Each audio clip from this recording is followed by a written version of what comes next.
একদিকে বিলিয়নিয়ারদের টাকার শক্তি কিংবা ট্রাম্পের রক্তচক্ষু কোনোটাকেই আমলে নেননি মামদানি। নতুন প্রজন্মকে নিয়ে বেশ ভিন্নভাবে ক্যাম্পেইন শুরু করেছিলেন তিনি। জানিয়েছিলেন নির্বাচন করবেন জনগণের টাকায়। বড় কর্পোরেশন বা বিলিয়নিয়ার যারা জনগণের হাত থেকে ক্ষমতা কেড়ে নিতে ফান্ডিং করেন নির্বাচনী প্রার্থীদের, তাদের থেকে অর্থ নেননি জোহরান, বরং ক্রাউড ফান্ডিংকেই বেছে নেন নির্বাচনী খরচ জোগানোর মূল উপায় হিসাবে। কেউ $10, কেউ বা 20, কেউ সামান্য বেশি। এমন লাখ লাখ মানুষের কাছ থেকে পাঠানো অর্থই ছিল মামদানি নির্বাচনের খরচের মূল উৎস। আর সেভাবেই জনগণের হাত ধরেই সিটি হলে প্রবেশ করেন তিনি। হয়ে ওঠেন বিশ্বের অন্যতম আলোচিত শহরের প্রথম মুসলিম, দক্ষিণ এশীয়, কমিউনিস্ট ও অভিবাসী মেয়র। এবার যেন তারই ইলেকশন ক্যাম্পেইন অনুসরণ করছেন ঢাকা 9 সংসদীয় আসনের এনসিপির প্রার্থী ডক্টর তাসনিম জারা। সম্প্রতি ফেসবুকে এক ভিডিও পোস্ট দেন তিনি। সেখানে সংসদ নির্বাচনে নির্বাচন কমিশনের বেঁধে দেওয়া নিয়ম, প্রার্থী প্রতি $10 কিংবা সর্বোচ্চ 25 লাখ টাকা খরচের বিষয়টি নিয়ে কথা বলেন যারা। দাবি করেন এই আইন অমান্য করেই বেশিরভাগ প্রার্থী সংসদে যান। আইন প্রণেতাদের যাত্রার শুরুটাই হয় আইন ভেঙে। পরবর্তীতে যারা জানান তার নির্বাচনী ক্যাম্পেইন হবে ভোটারদের টাকাতেই। যারা হিসাব করে দেখান তার আসনে মোট ভোটার প্রায় 4,70,000। সুতরাং নির্বাচন কমিশনের নিয়ম অনুযায়ী এই নির্বাচনে তিনি মোট খরচ করতে পারবেন সর্বোচ্চ 46,93,580 টাকা। ওই পোস্টে বিকাশ ও ব্যাংক অ্যাকাউন্টের তথ্য দেন যারা। 7 ঘন্টায় যারার অ্যাকাউন্টে ও বিকাশে পৌঁছে যায় 12 লাখ টাকা। মাত্র 29 ঘন্টাতেই সেই সংখ্যা গিয়ে ঠেকে লক্ষ্যমাত্রায়। অবাক হয়ে যান খোদ যারাও। ফেসবুক পোস্টে লেখেন, পুরনো রাজনৈতিক ধারার মূলে কাঁপন ধরিয়ে দিয়েছে এমন ফান্ড রেজিং।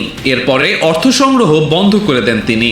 যারার এমন ফান্ড রেজিং ক্যাম্পেইন মনে করিয়ে দেয় মামদানির ফান্ড রেজিংকে। 2025-এর নিউ ইয়র্কের মেয়র পদে নির্বাচনের আগে তিনি প্রায় $7 মিলিয়ন ফান্ড রেজ করেন। তবে তার বেশিরভাগ অর্থই ছিল সাধারণ মানুষের। মামদানির এই নতুন ট্রেন্ডের ফান্ড রেজিংকে ধরা হয় অ্যান্টি স্টাবলিশমেন্টের স্ট্র্যাটেজি হিসাবেই। কারণ তিনি কয়েকজন ধনীর থেকে বিপুল অর্থ নিয়ে নয়, বরং লাখো সাধারণ মানুষের কাছ থেকে ক্ষুদ্র অর্থ নিয়ে নির্বাচন করছেন। মামদানির পাওয়া 95% অনুদান ছিল $250-এর নিচে। ঠিক একইভাবে দেখা গেছে তাসনিম জারার পাওয়া অধিকাংশ অনুদানের পরিমাণ ছিল 20, 50, 100 ও 500 টাকার মতন। গবেষণাপত্রগুলো বলছে এমন ফান্ডরেইজের মাধ্যমে মানুষ মূলত প্রার্থীকে নিজের বলেই মনে করতে পারেন। এদিকে তৃণমূলে প্রচারণার জন্য সাধারণত দলীয় কর্মীদের ওপরেই ভরসা করেন প্রার্থীরা।